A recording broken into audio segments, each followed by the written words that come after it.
6 reasons you'll hate Utah. Don't move here until you learn these 6 things. Hi, I'm Becca Summers, your Utah Realtor, and today we're talking about reasons to hate Utah.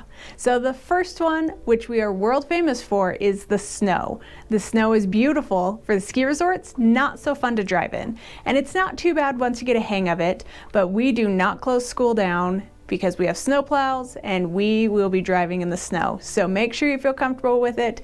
Go in a church parking lot, do some donuts, and learn how to drive in the snow, because that is one thing you cannot escape living in Utah.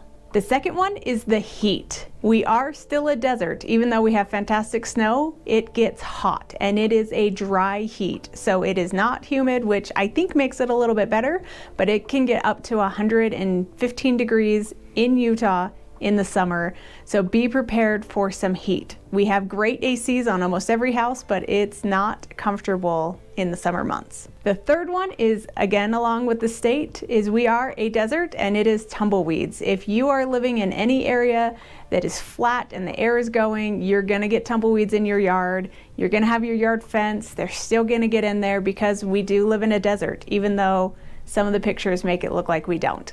Number 4 reason to hate living in Utah is I-15. We really are in an interesting land situation where there's only one north to south to get through Utah, because we have the mountain ridges on the east side and we have Utah Lake and Salt Lake on the west side. So there's not a ton of buildable land in those 2 counties, and that's where most of the population is.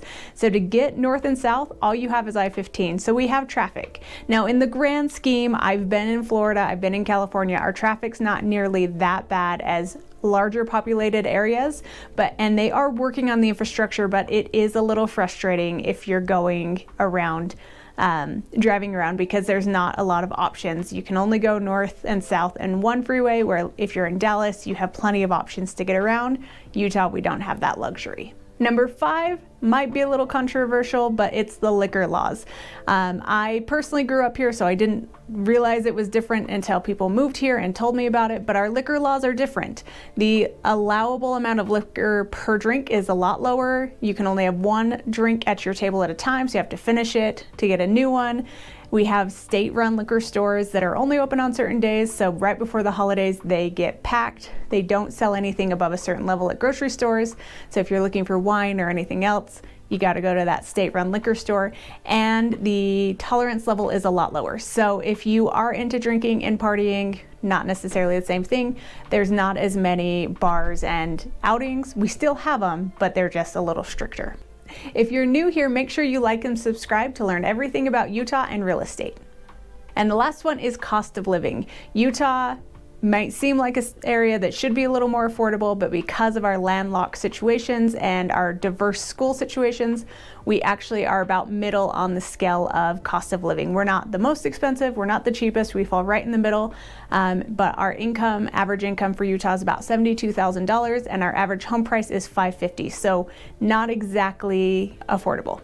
So if I haven't scared you away with all of the things to hate about Utah, I'd love to help you come, because I live here and I've been here my whole life and I love it. It has a lot to offer, but make sure you do your research before you come over.